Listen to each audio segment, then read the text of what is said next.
So what inspired you to go down this path way back when? Just like most of the guys in this industry, you start by being a fan. I started watching the PBA when I think I was like 5, 6 years old. I did not understand the rules, did not know any of the players, and you just sort of fall in love with it. I was like watching Toyota Crispa games, and there were big crowds, and they were killing each other, and I Yeah. realized that number 7 guy for Toyota, man, he's intense. His name's Robert Jaworski, and I'm like, hey, that dude's great.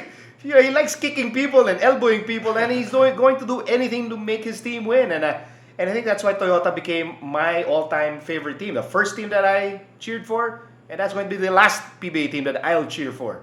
So when Okay. people ask, Sir Miko, who are you cheering for? Obviously, currently none. Ever since I covered the PBA, I've never cheered for anyone. But that Toyota team in 84, 85, 83, 84, yeah, that was the team that got me hooked. And I think that was the genesis. That was the start. I think those the Toyota Crispa. I wasn't here for that, but I've heard all the legendary stories. I think that hooked a lot of people to the PBA and to the sport Absolutely. of basketball. Yeah, I mean, there are a lot of like old timers in the PBA now, and I'm gonna say the Don Ontiveros, Olsen Resela. I mean, these guys are Toyota fans, and that that got them started into loving playing basketball. I wasn't never good enough to actually like play at a varsity level, so you do the next best thing, and that is you Yeah. watch the games, and then eventually you don't realize it, but you're actually preparing for a potential career. That I didn't realize that all the games that I would watch everything. I didn't understand the rules, but I would watch all the games, even up late, stay up late, way past my bedtime. At the time, I did not realize that I was starting to prepare for a career in sportscasting. Wow, that's interesting.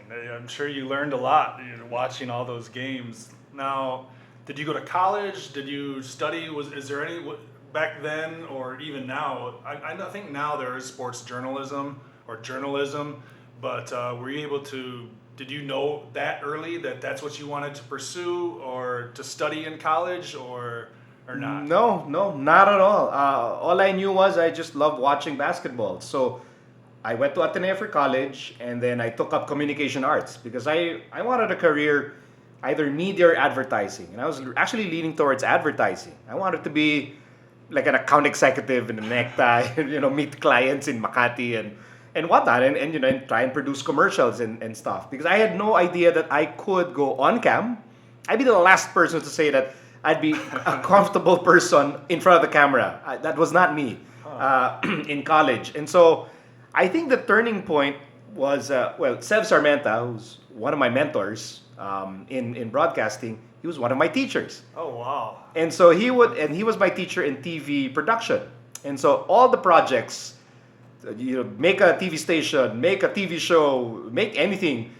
All my projects were sports related because I was a sports fan. Yeah. Everything was basketball related. So make a TV station, it would be a sports network. Make a TV show, it would be a sports show. Nice. And so he would see my projects, and he would see my, all the stuff that I would do. And he said, you know what? Why don't you apply in the PBA after you graduate?